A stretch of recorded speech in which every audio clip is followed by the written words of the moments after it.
ചെമ്പകം പൂക്കുന്ന താഴ്വരയിൽ ഭാഗം 16. പിറ്റേന്ന് കാർത്തിക്കിന്റെ കോളേജിലേക്ക് പോകാനായി മീര ഒരുങ്ങുന്നതിനിടയിൽ മീനു വിളിച്ചു. ചേച്ചി കോളേജിലേക്ക് പോയോ? മീന ചോദിച്ചു. ഇല്ല, പോകാൻ ഒരുങ്ങാ. നിങ്ങളെവിടെയാ? ഞങ്ങൾ അമ്പലത്തിൽ നിന്ന് താലുകെട്ടി കഴിഞ്ഞ് ഓഡിറ്റോറിയത്തിലേക്ക് പോവുക. ചേച്ചി ഏത് സാരി എടുത്തിരിക്കുന്നത്? മഞ്ഞയിൽ റെഡ് പൂക്കളുള്ള സാരി, മീര പറഞ്ഞു. എന്നാ ഞാനെന്ന് ഉത്സവത്തിന് വാങ്ങിയ വലിയ മാലയില്ലേ, അതും അതിന്റെ കമ്മലും കൂടി ഇട്ടോളൂ, അടിപൊളിയായിരിക്കും. മീനു, ഞാൻ കല്യാണത്തിനല്ല, ഒരു കോളേജിലേക്കാണ് പോകുന്നത്. അതുമല്ല, ഞാനൊരു ടീച്ചറും കൂടിയല്ലേ, അതിൻ്റെതായ ഒരു വേഷത്തിൽ പോകണ്ടേ? അതിനിങ്ങനെ പോയി എന്താ കുഴപ്പം? കല്യാണത്തിന് മാത്രമേ എങ്ങനെ പോകാൻ പറ്റൂ? ടീച്ചേഴ്സിന് ഈ വേഷമേ ധരിക്കാവൂ എന്ന് നിർബന്ധമുണ്ടോ? അങ്ങനെയല്ല, എന്നാലും കുട്ടികൾ കളിയാക്കരുതല്ലോ. ചേച്ചി ഒന്നും പറയണ്ട, ഇതിട്ട നല്ല ഭംഗിയുണ്ടാകും. എന്റെ സുന്ദരി ചേച്ചി ഇന്ന് ആ കോളേജിൽ സ്റ്റാർ ആകും, തീർച്ച. ആ നോക്കട്ടെ, ഞാൻ എന്തെങ്കിലും നോക്കിയിട്ട് പോകാം. നീ ഫോൺ വെച്ചേ, ബൈ, മീര പറഞ്ഞു.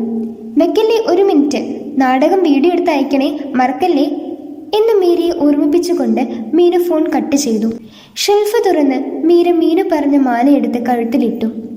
കണ്ണാടിക്ക് മുന്നിൽ പോയി നിന്നപ്പോൾ ആനയ്ക്ക് നെറ്റിപ്പട്ടം ചാർത്തിയതുപോലെ ആ മാല തന്റെ മുൻവശം മുഴുവൻ നിറഞ്ഞു കിടക്കുന്നത് മീരയ്ക്ക് അരോചകമായി തോന്നി. ആ മാല അഴിച്ചു വെച്ച് മീരയുടെ പ്രിയപ്പെട്ട നേരിയ ഡയമണ്ട് ചെയിൻ എടുത്തിട്ട് കണ്ണാടിയിലേക്ക് നോക്കി. ഇതുപോലെയുള്ള ആഭരണങ്ങൾ മാത്രമേ തന്റെ കഴുത്തിനും മനസ്സിനും ചേരുകയുള്ളൂ എന്ന് മീരയ്ക്ക് മനസ്സിലായി. ബ്രേസ്ലെറ്റ് വാച്ചെടുത്ത് കയ്യിൽ കെട്ടി. കണ്ണാടിക്ക് മുന്നിൽ നിന്ന് മീര ഒന്നുകൂടി നോക്കി. മുന്താണി അഴിച്ചിട്ടപ്പോൾ മഞ്ഞയിൽ ചുവന്ന പൂക്കൾ ഒന്നുകൂടി മനോഹരമായി മീരയ്ക്ക് തോന്നി. ഇന്നലെ കാർത്തിക് കൊടുത്ത ചെമ്പക പൂക്കൾ മുടിയിഴകൾക്കിടയിൽ തിരുകി. കണ്ണാടിയിൽ പതിച്ചു വെച്ച പൊട്ടിൽ നിന്നും ചുവന്ന പൊട്ടെടുത്ത് നെറ്റിയിൽ തൊട്ടു. ആരും ഒന്ന് നോക്കി പോകുന്ന തരത്തിൽ മീര വളരെയേറെ സുന്ദരിയായി ഒരുങ്ങിയിറങ്ങി. വല്യമ്മേ, രാധേട്ടൻ എത്തിയില്ലേ? സമയം 10:30 സ്കൂൾ ട്രിപ്പ് കഴിഞ്ഞ ഉടനെ വരാമെന്നല്ലേ പറഞ്ഞത്?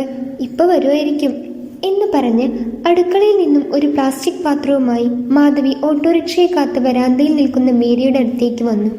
ഇത് മോളുടെ സാറിന് കൊടുക്കാനുള്ളതാ എന്ന് പറഞ്ഞ് മാധവി ആ പാത്രം മീരയ്ക്ക് നൽകി. എന്താ വല്യമ്മ ഇത്? മീര കൗതുകത്തോടെ ചോദിച്ചു. ഇത് കുറച്ച് അരിയുണ്ടയാ. ഞാൻ കുറച്ച് ദിവസമായി വിചാരിക്കുന്നു എന്തെങ്കിലും ഉണ്ടാക്കി കാർത്തിക് മോന് കൊടുക്കണമെന്ന്. അന്ന് കണ്ടപ്പോ എന്ത് നല്ല പെരുമാറ്റവും സ്നേഹവുമാണ്. ഇത്രയും വിനയവും ബഹുമാനവും ഉള്ളൊരു ചെറുപ്പക്കാരൻ നമ്മുടെ കുടുംബത്തിലില്ല. എന്തെങ്കിലും പറഞ്ഞാൽ ഒക്കെ തറുതല പറഞ്ഞോളും. എന്ത് ഭവ്യമായ വർത്താനമാണ് ആ മോന്റെ.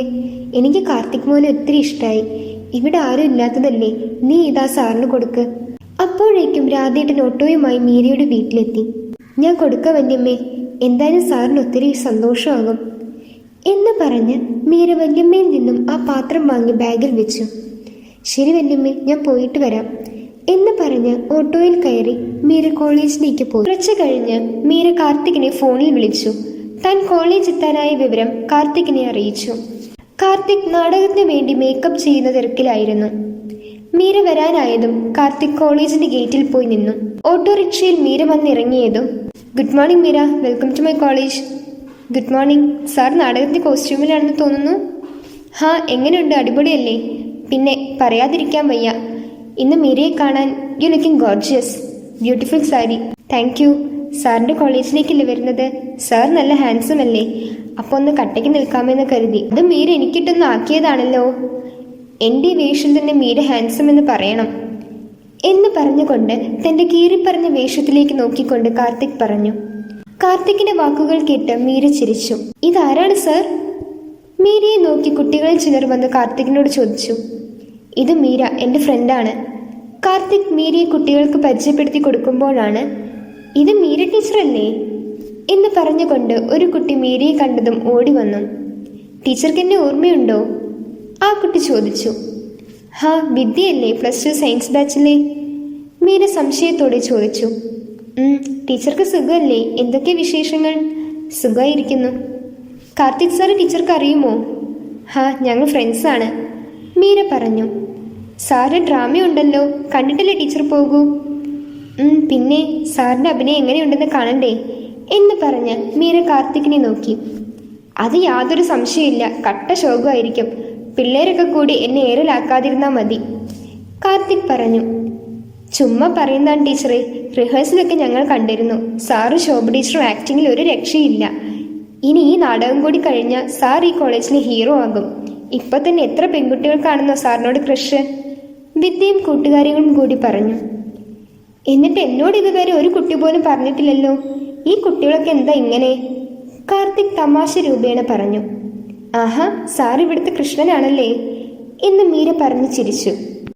കൃഷ്ണന് പൊങ്കാല ഇടാതിരുന്നാ മതി എന്ന് പറഞ്ഞ് കാർത്തിക് വാച്ചിലേക്ക് നോക്കിക്കൊണ്ട്, സമയമായി മീര, വായു, പ്രോഗ്രാം ഹാളിലേക്ക് പോകാം. ടീച്ചർ ഞങ്ങൾ കൂട്ടിക്കൊണ്ടു പോകാം, സാറ് പൊക്കോളൂ കുട്ടികൾ പറഞ്ഞു. വിദ്യയുടെയും കൂട്ടുകാരികളുടെയും കൂടെ മീര പ്രോഗ്രാം ഹാളിലേക്ക് പോയി. കാർത്തിക് സാറും മീര ടീച്ചറും നല്ല ചേർച്ചയുണ്ടല്ലേ, എന്ത് ഭംഗിയാണ് അവർ രണ്ടുപേരെയും കാണാൻ, കുട്ടികളിൽ പലരും അടക്കം പറഞ്ഞു. ഹാളിലെത്തിയതും സതീഷ് സാറും വന്നു മീരയോട് സംസാരിച്ചു. ആദ്യത്തെ നിരയിലെ കസേരയിൽ തന്നെ മീരയോട് ഇരിക്കാൻ സതീഷ് ആവശ്യപ്പെട്ടു. മീര പഠിപ്പിച്ച കുട്ടികളിൽ പലരും മീരയെ കണ്ടപ്പോൾ വന്ന് വിശേഷം ചോദിച്ചു. അധികം വൈകാതെ പരിപാടി തുടങ്ങി. വിദ്യയും കൂട്ടുകാരികളും മീരയുടെ കുറച്ചു പുറകിലായി പോയിരുന്നു. അല്പസമയത്തിനുള്ളിൽ കാർത്തികിന് നാടകം തുടങ്ങി. കുട്ടികൾ പറഞ്ഞതുപോലെ കാർത്തിക്കും ശോഭ ടീച്ചറും അതിമനോഹരമായി അവരുടെ വേഷങ്ങൾ കൈകാര്യം ചെയ്തു. അവരുടെ രംഗങ്ങൾ വരുമ്പോൾ കുട്ടികൾ വലിയ രീതിയിൽ അവർക്ക് പ്രോത്സാഹനം നൽകി. മീര നാടകത്തിന്റെ പല ഭാഗങ്ങളും വീഡിയോ എടുത്ത് മീനുവിന് അയച്ചു കൊടുത്തു. നാടകം കഴിഞ്ഞതും അധ്യാപകർ ഒന്നടങ്കം കാർത്തിക്കിനെ അഭിനന്ദിച്ചു. കാർത്തിക് വേഷം മാറി മീരയുടെ അരികിലേക്ക് വന്നു. നന്നായിട്ടുണ്ട്, എഴുത്തിന് നല്ല ശക്തിയുണ്ട്, കാണികളുടെ മനസ്സ് കീഴടക്കാൻ കഴിയും. എഴുത്തും അഭിനയവും എല്ലാം വേണമെങ്കിൽ പ്രൊഫഷനായിട്ട് സ്വീകരിക്കാം. സാർ ഇതിനു മുമ്പ് എഴുതാറുണ്ടായിരുന്നു? കോളേജിൽ പഠിക്കുമ്പോൾ ചെറിയ ചെറിയ കലാപരിപാടികളൊക്കെ ഉണ്ടായിരുന്നു. എന്തായാലും ഇനി കൃഷ്ണൻ രാധികമാരുടെ എണ്ണം കൂടുമല്ലോ, മീര പറഞ്ഞു. രാധികമാർക്ക് കൊടുക്കാൻ എന്റെ അടുത്ത് മയിൽപ്പീലി ഒന്നുമില്ല, കാർത്തിക്കും തമാശയായി പറഞ്ഞു. എങ്കിൽ ശരി, ഇനി ഞാൻ പൊക്കോട്ടെ, ഹാഫ് ഡേ ലീവേ എടുത്തിട്ടുള്ളൂ.